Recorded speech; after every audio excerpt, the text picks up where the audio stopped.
Muito boa noite, caros telespectadores da Record News. Neste momento, estamos iniciando mais uma edição do seu já tradicional Conexão ND. Hoje, com a presença de um convidado muito especial, temos a honra de anunciar a participação do Procurador-Geral de Justiça de Santa Catarina, Dr. Fábio de Souza Trajano. Ele é bacharel em Direito pela Universidade Federal de Santa Catarina, mestre em Ciência Jurídica pela Univale, foi professor da Univale e da Escola Superior do Ministério Público, além da Unisul. Primeiro vice-presidente do Instituto Brasileiro de Política e Direito do Consumidor. Subprocurador-Geral de Justiça em várias áreas, várias atividades. Foi integrante do Conselho Superior do Ministério Público. Presidente da Associação Nacional do Ministério Público do Consumidor. Tem 33 anos de atuação no Ministério Público de Santa Catarina. Desde 2010 já é Procurador de Justiça do Estado e desde abril deste ano é o Procurador-Geral de Justiça. Doutor Fábio Trajano, seja muito bem-vindo. Boa noite. Boa noite, Moacir. Boa noite, os telespectadores da Record News, desse grande programa ND. Dizer que é uma grande satisfação poder estar presente, com certeza, um dos maiores jornalistas de Santa Catarina. Obrigado. Atualmente. Toda a nossa. Fico muito lisonjeado por esse convite. Espero poder aí, nesse tempo de conversa, compartilhar algumas iniciativas, né, do Ministério Público nesse curto período. Doutor Fábio Trajano, o que mudou no Ministério Público com a sua posse aí no mês de abril? Bom, inicialmente a composição da equipe, né? A equipe da administração, subprocuradores, né? Nós modificamos quase integralmente, só mantivemos o doutor Luciano Nachweng na Subprocuradoria-Geral para assuntos de planejamento e inovação, doutor Durval da Silva Amorim na subjurídica, é uma inovação, a doutora Ariadne na subprocuradoria para assuntos administrativos e o doutor Paulo Locatelli na subprocuradoria-geral para assuntos institucionais. Nos centros de apoio, né, na área do consumidor, do meio ambiente, da moralidade, da cidadania, nós tivemos mudanças significativas, apenas um colega da gestão anterior permaneceu no centro de apoio. Na Coordenadoria de Recursos Criminais, que são os recursos aos tribunais superiores, né, foram avaliados, para ter uma ideia, mais de 30 mil acórdãos nesses 100 dias. Né, 30 mil já? 30 mil acórdãos analisados na Coordenadoria de Recursos Cíveis e Criminais. Nós fortalecemos, em razão do número significativo de acórdãos e de recursos, a Coordenadoria de Recursos Criminais. Ou seja, é aquele setor do Ministério Público que analisa os acordos do Tribunal de Justiça e recorre ou não ao STJ ou ao STF. Né? Então, nós fortalecemos a Coordenadoria de Recursos Criminais. Hoje nós temos 5 procuradores de justiça e temos 3 promotores de justiça, além da equipe, né, de servidores e assessores. Na Coordenadoria de Recursos Cíveis mantivemos por hora 2 procuradores. E fortalecemos o escritório de Brasília também, porque nós temos uma ponte entre a coordenadoria e os tribunais superiores em Brasília, que é um espaço, foi alugado em conjunto pelo Ministério Público de Santa Catarina, do Rio Grande do Sul e do Paraná, né, em que lá é sediado, então, o nosso escritório de representação, que faz uma interlocução com o Conselho Nacional do Ministério Público, com o Superior Tribunal de Justiça, com o STF, e nós temos o doutor Fernando da Silva Comim lá hoje em Brasília e a doutora Maria Cláudia. Então, nós fortalecemos essa nossa atuação junto aos tribunais superiores, né? Foi uma inovação importante. Doutor Fábio, 30 mil em 100 dias significa a média de 10 mil recursos de acordos por mês. Isso é um número, não é um número muito grande, não? Isso cresceu agora ou já é a média normal? Na verdade, vem crescendo ao longo dos últimos tempos o número de acordos pelo Tribunal de Justiça de Santa Catarina. Né? E nos últimos tempos cresceu de forma mais acentuada ainda. Né? Então, não quer dizer que o Ministério Público fez 30 mil recursos, analisou os 30 mil acordos. Mas é um número bastante expressivo e mostra a necessidade de fortalecimento, né, num setor tão importante, né, que é levar as teses, as demandas ao Superior Tribunal de Justiça. E são demandas importantíssimas. Posso destacar uma delas, por exemplo, né, que se questiona ainda, felizmente, com vários precedentes favoráveis, mas ainda se questiona o modelo de investigação criminal pelos GAECos. não é mesmo? Então, nós temos ainda ações questionando esse modelo, que na nossa avaliação é a única forma, viu, Moacir, de nós alcançarmos êxito em investigações extremamente complexas, como envolvendo facção criminosa, combate à corrupção, sim, e outras tantas que exigem o envolvimento de mais de uma instituição.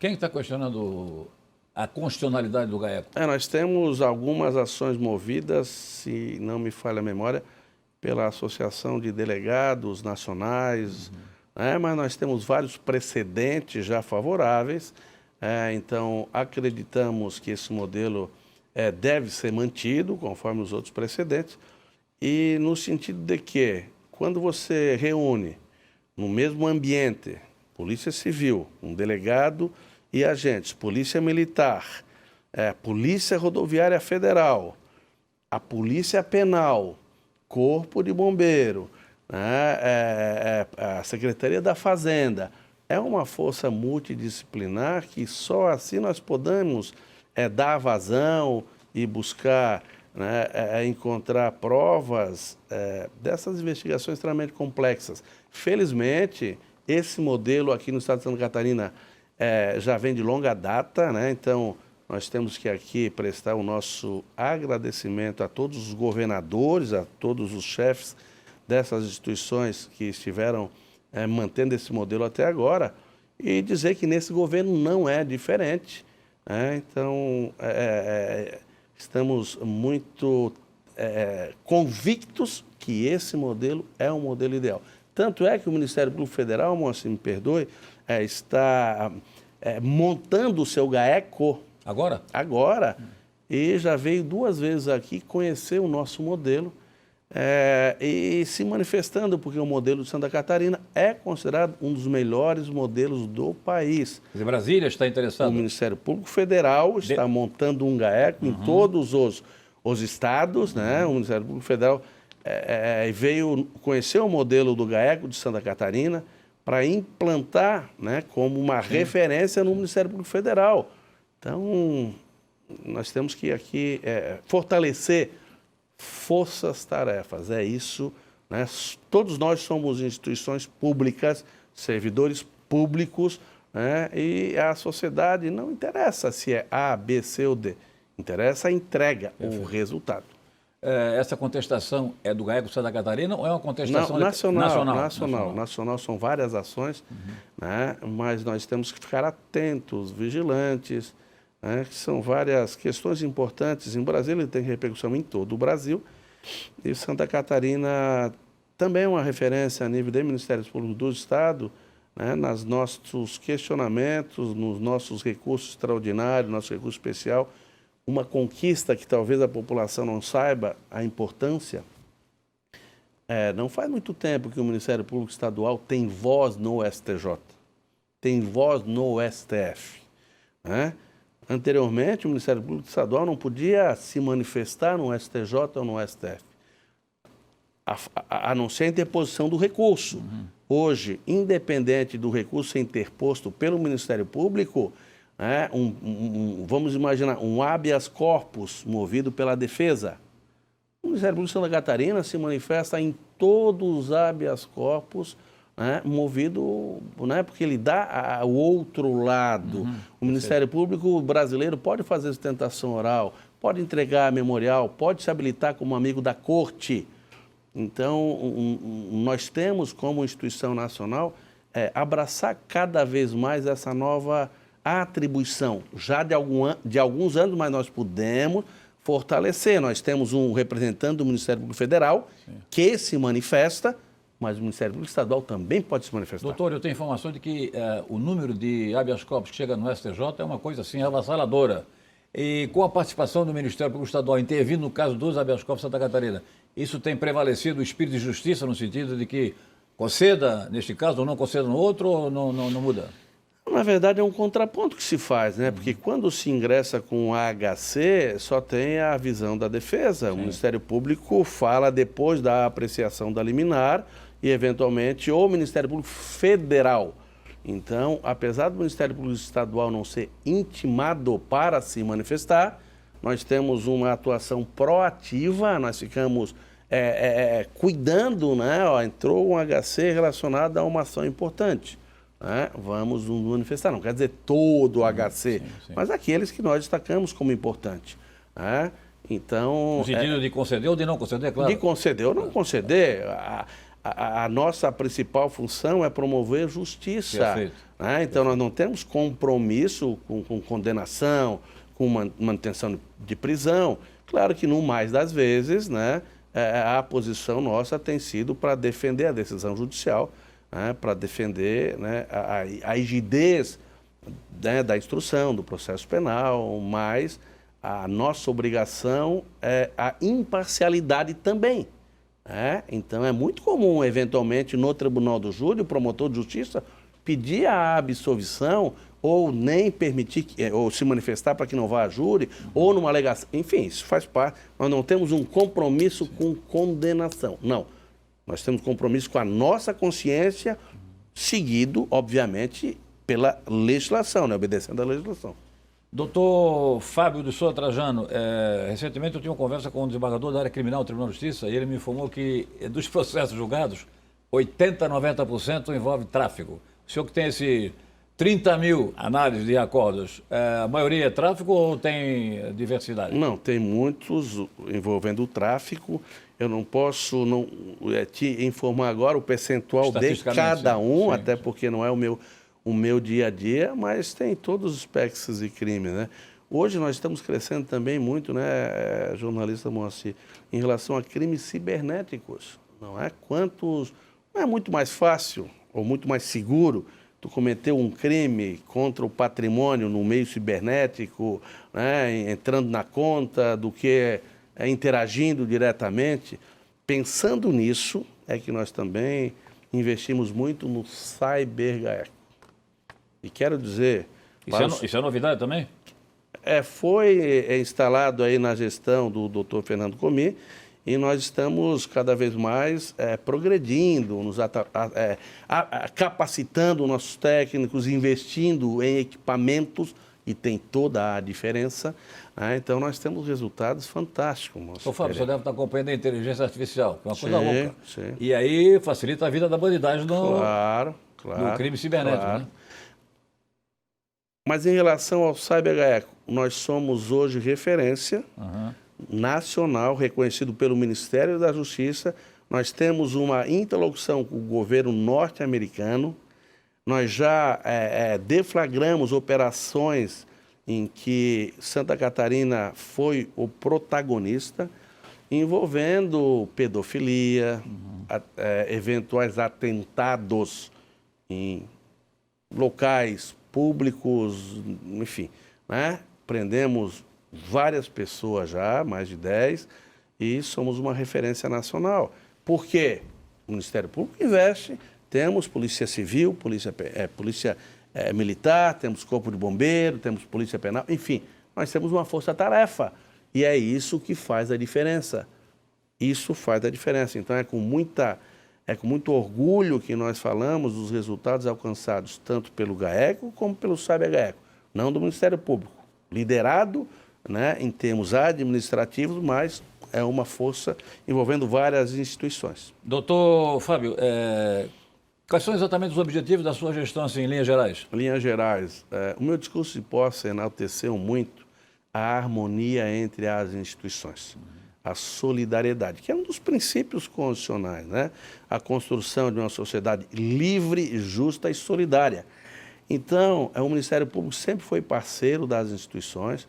O Ministério Público age ou na esfera repressiva ou preventiva em relação à implementação de políticas públicas.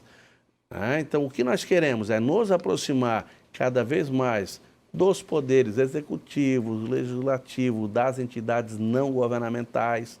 O Ministério Público ele tem uma grande capacidade de aglutinação, de reunir os principais interessados em um determinado problema. Então, nós estamos melhorando aí o nosso NUPIA, que é um núcleo de autocomposição, né? Temos já entabulado com o governo do Estado um termo de cooperação para avaliarmos todas as ações e os procedimentos movidos, né, pelo Ministério Público, né, ou tramitando no Ministério Público em relação ao governo do Estado, em relação à saúde, em relação à educação. Vamos sentar numa mesma mesa, né, com o promotor natural, né, e com esse grupo que compõe o NUPIA, né, com representantes da Procuradoria do Estado. Vamos chegar a bom termo ou não e vamos judicializar, se o caso, mas passamos por essa fase prévia de discussão. Isso é novo, né? esse grupo?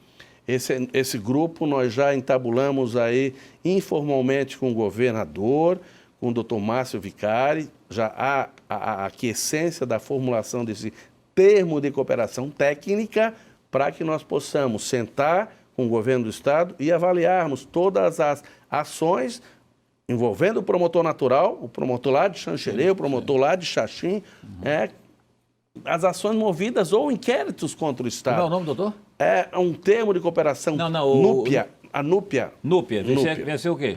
Esse NUPIA é um núcleo que tem como objetivo autocomposição, né? Que é fazer acordos. Então, quando o promotor natural entra com ação lá em Chapecó, ele pode acionar o NUPIA, né? E aí nós vamos buscar interagir com o promotor natural, interagir com o investigado, com o demandado, para evitar uma ação judicial. Ou se a ação judicial já estiver proposta, tentar resolver a questão. Excelente, doutor. Essa é a ideia da sugestão, então? Não, o NUPIA já existe há algum tempo, sim, mas nós temos agora um promotor de justiça, uma promotora de justiça, que está fazendo esse trabalho com exclusividade. Se afastou da promotoria e vai fazer esse trabalho com exclusividade. Então, nós estamos fortalecendo, né, esse trabalho. Que a melhor ação judicial, Moacir Pereira, a gente costuma dizer, é aquela que você não entra, não é? E quando você entra, você pode fazer um acordo em qualquer momento, no primeiro grau, no segundo grau. Nós já fizemos acordo no Superior Tribunal de Justiça. Né? Ações que, né, na área do consumidor, por exemplo, eu já assinei acordo quando estava à frente da Coordenadoria de Recursos aos Tribunais, junto com o promotor do consumidor, de acordo de ações movidas contra banco. Aqui nós temos um exemplo muito concreto, acho que identifica-se com esse, sim, NUPIA. Doutor Daniel Paladino, sim, uma figura conhecida, tem uma atuação, sim, muito forte, e ele, antes de entrar na Justiça, ações de governo, da Prefeitura, agora recentemente, aliás, do Governo do Estado, sim, as pontes, né? Quer dizer, ele denunciou a irregularidade e fez um acordo e a Secretaria já fechou, vamos, sim, fazer a recuperação. É mais ou menos por aí, então? Na verdade, nós queremos antecipar qualquer... Constatada a irregularidade, sim, chamamos lá o Governo do Estado ou o município, enfim... E quando, né, vamos adiante, já está resolvido, né? Esse seria, vamos imaginar, um mundo ideal, né? E você evitar o conflito, já tratar da questão no nascedouro e já resolver no nascedouro, né? Mas claro que, eventualmente, você pode ingressar, que não foi possível, ingressa com a ação, né? Enfim, adota a estratégia mais adequada. Mas o ideal é quando isso tudo se resolve de forma mais célere possível. Maravilha. Estamos ainda com temas aqui na nossa pauta, doutor, sobre desarmamento, a questão da segurança pública, os crimes que mais preocupam também o Ministério Público, mas nós vamos tratar desse assunto logo após o rápido intervalo comercial. Estamos aqui com a honrosa presença do Procurador-Geral de Justiça de Santa Catarina, assumiu o cargo agora em abril deste ano, doutor Fábio de Souza Trajano. Entrevista que está disponível na íntegra no seu portal ND, portal ND+, que tem uma audiência em terceiro lugar em todo o território nacional. Voltamos em seguida após o rápido intervalo comercial. Até já.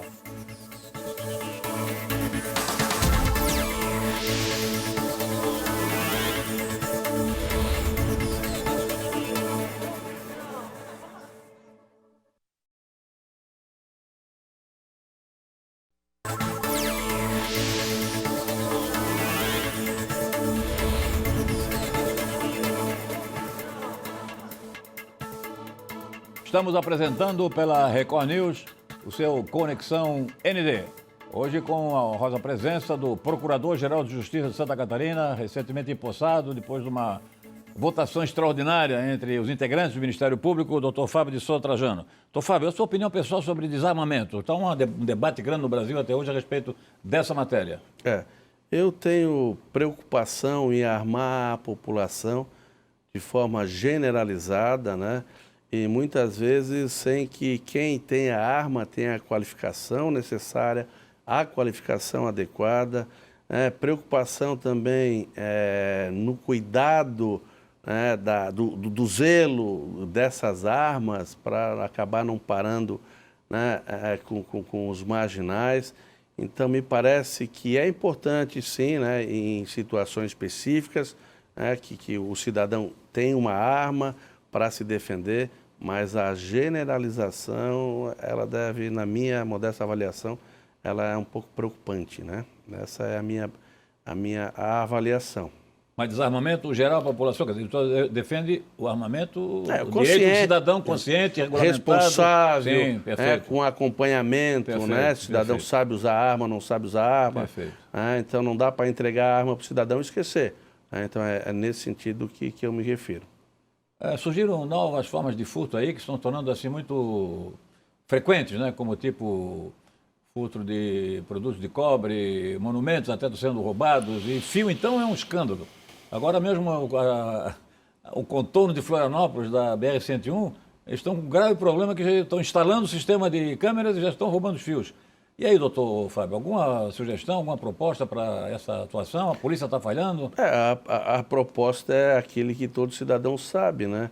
É maior vigilância, é identificar nas quadrilhas, identificar quem recebe, receptor. Sistema de monitoramento adequado, porque se há o furto e não há uma consequência, e a consequência deve ser a apreensão, a punição, é claro que isso vai fomentando novas práticas. Então, nós temos que ter uma atuação mais efetiva, né, mais preventiva, mais repressiva em relação a esses furtos. Ao examinar o seu currículo, você vê que o senhor atuou como promotor de justiça em várias comarcas de Santa Catarina. E certamente, para o processo eleitoral, o senhor deve ter dado uma circulada boa no Estado. Sim. Quais são as maiores carências hoje do Ministério Público, regionalmente falando? Nós estamos agora tratando exatamente disso, Sim. que é identificar quais são as maiores prioridades em relação à atuação do Ministério Público em cada região do Estado. Nós queremos lançar um plano geral de atuação para 2024 e 2025, identificando exatamente isso, na região oeste. Qual é o problema? É o saneamento básico? É a questão, em termos de meio ambiente, qual o problema? Em termos de criminalidade, qual é o problema? Nós temos informações, que a violência contra crianças, adolescentes, a violência sexual é bastante preocupante. Em razão disso, inclusive, nós lançamos um programa que tem como objetivo identificar cada região do Estado, os índices desse tipo de criminalidade, que muitas vezes nem chegam ao conhecimento das autoridades públicas, mas levar isso para o colégio, na palestra, que a criança espontaneamente, provocada, traga essa informação. Então, são questões que nos preocupam e no plano geral de atuação, que é desencadeado agora no segundo semestre, para entrar em vigor no início do ano que vem, nós vamos fazer uma radiografia completa, não só envolvendo os promotores de justiça, mas ouvindo a sociedade, ouvindo o poder público, entidades não governamentais, para fazer um plano geral regionalizado. Esse é o nosso grande objetivo. Portanto, o senhor está buscando um diagnóstico inédito em Santa Catarina do ponto de vista do Ministério Público. Nós estamos buscando o plano geral de atuação regionalizado até por promotoria. Esse é o que nós vamos tentar construir com o auxílio dos órgãos da administração, dos promotores, para que a gente identifique quais são as mazelas sociais que exigem uma atuação mais proativa, mais eficiente, mais resolutiva do Ministério Público. E na região oeste, eu posso destacar um trabalho que está sendo muito eficiente, no combate às facções criminosas. Temos na região de São Miguel do Oeste já um trabalho do GAECO, lá de São Miguel do Oeste, já mais de 200 faccionados condenados. É um trabalho muito eficiente. muito forte, né? Uma preocupação nossa, então, são as facções criminosas, e não digo só na região oeste, né? Nós temos resultados na região de Joinville, na região de Florianópolis. Então, são esses crimes de grande repercussão. A questão, não podemos deixar de citar, né? Já falei aqui no Sabe H, pedofilia. Pedofilia é né? E utilização da internet para provocar até suicídio nas vítimas dessas pessoas, né? Então, tenha muito cuidado, né, com troca de vídeos, com quem quer que seja. Porque ali começa o crime? A vítima é capturada aí. É mesmo? A vítima é capturada por pessoas que têm como objetivo exatamente trabalhar, né, na exposição da vítima, e a vítima acaba fazendo... Quem provoca, é inimaginável o que acontece. Eu nem gostaria de relatar aqui na televisão, mas jamais troque nudes, especialmente com quem, né, você acabou de conhecer na internet, enfim. É assim que eles são capturados. Doutor, nessa conversa que eu tive com 2 desembargadores da área criminal do Tribunal de Justiça, eu fiquei espantado também com o número de crimes sexuais envolvendo abuso sexual contra a criança. É um negócio que me deixou impressionado. O número, volume, padrastos contra menor, tios, isso é comum também, constatado no Ministério Público? É comum, temos constatado. Acho que ainda existe um número significativo desses crimes que não vem à tona, né, porque a criança ela tem medo de trazer, mas tanto é uma preocupação nossa, né, que nós lançamos então esse programa para combater a violência sexual contra criança e adolescente. Fizemos palestras em várias escolas. Em razão dessas palestras, as crianças relataram abusos que eram desconhecidos. Então a palestra é uma atividade já é uma eficiente. forma de aproximar né, a comunidade escolar do promotor, da promotora, do conselho tutelar, e falar sobre esse tema. É muito importante, né? Uma fala qualificada, mas que a criança se sinta encorajada a se manifestar. Então, é uma preocupação. Esperamos que no próximo ano, quem sabe eu volte aqui, já com esse diagnóstico, com resultados positivos. Já está convidado. Muito obrigado, né? Que é um tema que nos aflige bastante, sabe? Eu estou, assim, muito curioso para saber o resultado desse diagnóstico, porque sim. além do ineditismo, vai ter dados extraordinariamente ricos, imagina. Sim, de acordo? E muitas vezes a vítima, por exemplo, vai até a delegacia e acaba não voltando, se perde. Enfim, é uma série de situações que tem que ser identificada para que a gente possa fazer uma intervenção positiva. Doutor, outra questão criminal que eu gostaria de ouvir também pela sua experiência, né? Dizem que o número de feminicídios aumentou porque agora há mais divulgação. Outros não, aumentou porque as mulheres estão tendo coragem. Ou então aumentou porque realmente os homens estão ficando mais violentos em função de várias razões. Qual é a sua leitura?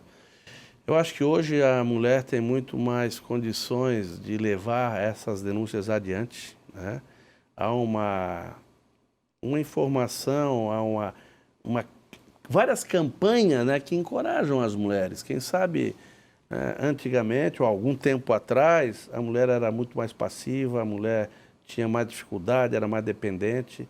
Então, acho que esses índices sempre foram semelhantes. Agora, o que existe é que a sociedade não admite mais violência de espécie alguma contra quem quer que seja, especialmente contra a mulher, né? Me parece que essa evolução natural da sociedade que vai fazendo com que, né, o vizinho não tolera mais, né? O filho não tolera, o tio não tolera, a mulher não tolera. Né? Então, me parece que é a evolução natural da sociedade. E é uma outra preocupação do Ministério Público, e nós queremos também fortalecer esse trabalho de acolhimento das vítimas de crimes violentos. Nós temos aqui o NEAVID, né, que é um núcleo que acompanha as vítimas. Temos convênios com universidades, que é acolhimento, encaminhamento a uma assistência judiciária, a OAB, psicólogos, né, das universidades.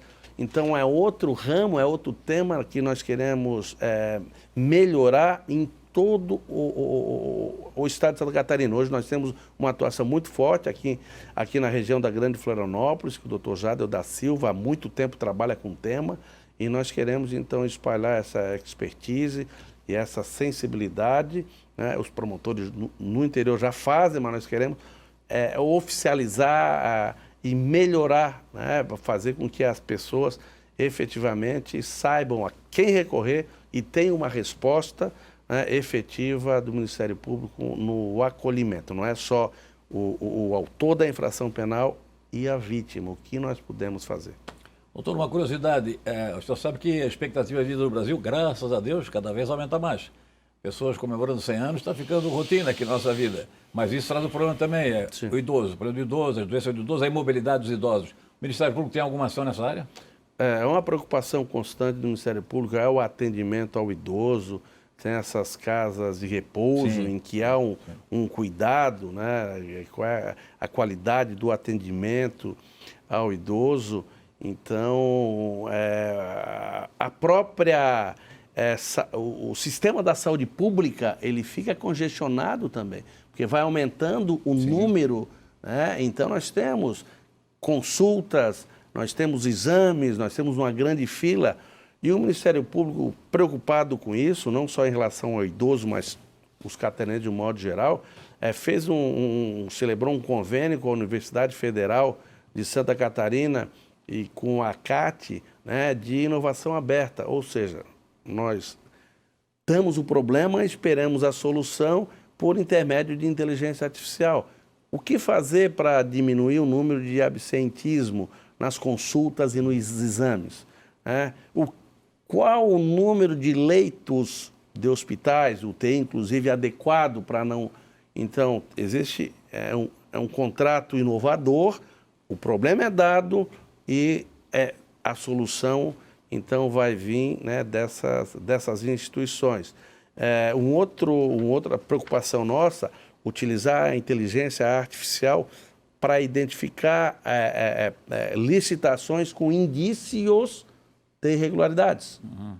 Então, também essa missão foi passada aí para a Universidade Federal. Então, estamos aguardando também que efetivamente venham soluções para essas demandas tão importantes. Doutor, a Operação Mensageiro trouxe aí revelações assim impactantes, né? Considerada aí uma das maiores de corrupção aqui em Santa Catarina. Mas agora que terminou a fase de investigação, alguns advogados se queixaram de que o Ministério pediu novamente a prisão dos prefeitos que já foram ouvidos, dizendo que está havendo certa perseguição política. Queria ouvir sobre isso. Absolutamente. Na verdade, o Ministério Público tem a sua compreensão acerca dessas irregularidades tão sérias, né, que impactam de forma muito violenta a implementação de políticas públicas mais básicas, como educação, como saúde, e entende, né, que nestas situações a prisão preventiva ela é necessária, sim, até diante da organização criminosa, né, em que com duração de longo tempo, com profissionalismo, né, com estruturas voltadas para efetivamente tirar o dinheiro da população. Só para ter ideia, nós temos agentes públicos que foram atingidos, foram investigados em outra operação, foi trocado o agente público, eu me refiro a prefeito, temos prefeito de 2 cidades em que, apesar de suceder outros que foram presos, também se envolveram num esquema de corrupção. Então, isso por si só demonstra que a melhor resposta para a sociedade é que efetivamente tem uma consequência, tem uma punição. Sabemos que a prisão não, né, apenas após o trânsito em julgado, que é a prisão decorrente da condenação, mas até hoje o Superior Tribunal de Justiça, o STF, não concedeu qualquer habeas corpus. Se não me falha a memória, algo bem insignificante diante do contexto. Maioria rejeitada. Então não é o Ministério Público, é o Poder Judiciário, é o STJ, é o STF. Agora, isso não quer dizer que um outro julgador ou o próprio Judiciário, no momento mais adiante, possa entender o contrário, né? Mas nós não podemos, assim, admitir que seja perseguição, que seja criminalização da política, e eu tenho maior respeito pelos políticos, né? Os políticos é que nos lideram, que implementam as políticas públicas, né? Nós não estamos aqui tratando de político na sua perfeita acepção da palavra, aquele que defende os interesses públicos, republicanos, mas independente de quem seja, né? Se praticou um crime, a nossa missão é sermos duros, sim, né? E isso não quer dizer que nós estejamos certos, nós defendemos um ponto de vista. 40 segundos para a sua saudação final, sua despedida, por favor. Bom, queria novamente agradecer, dizer a minha honra, o nosso privilégio. Toda a nossa. Foram 100 dias, né, de uma gestão, me parece, posso dizer, exitosa até aqui, né? Formamos uma boa equipe, conseguimos, né, ultrapassar algumas situações que nos fortaleceram, implementar algumas novas iniciativas. Então continuamos muito felizes e prontos para essa batalha que vai ser feito, né, de acertos e erros, né? Mas estamos prontos, estamos muito motivados, né, para corresponder às expectativas da sociedade catarinense. Doutor Fábio de Souza Trajano, mais uma vez agradecimento pela sua presença aqui especial, honrosa para o Grupo ND. Agradecimento em nome da direção da ND aqui em Santa Catarina, pelas informações, pelas exclusivas, né, que interessam ao povo de Santa Catarina. E já está feito publicamente o convite. Quando tiver o diagnóstico pronto, você será convidado para aqui trazer as belas informações para Santa Catarina. Obrigado, boa noite, felicidades na nova gestão, ok? A você que nos acompanha até este momento, o nosso agradecimento pelo prestígio da audiência. Grande abraço, felicidades, saúde. Até a próxima.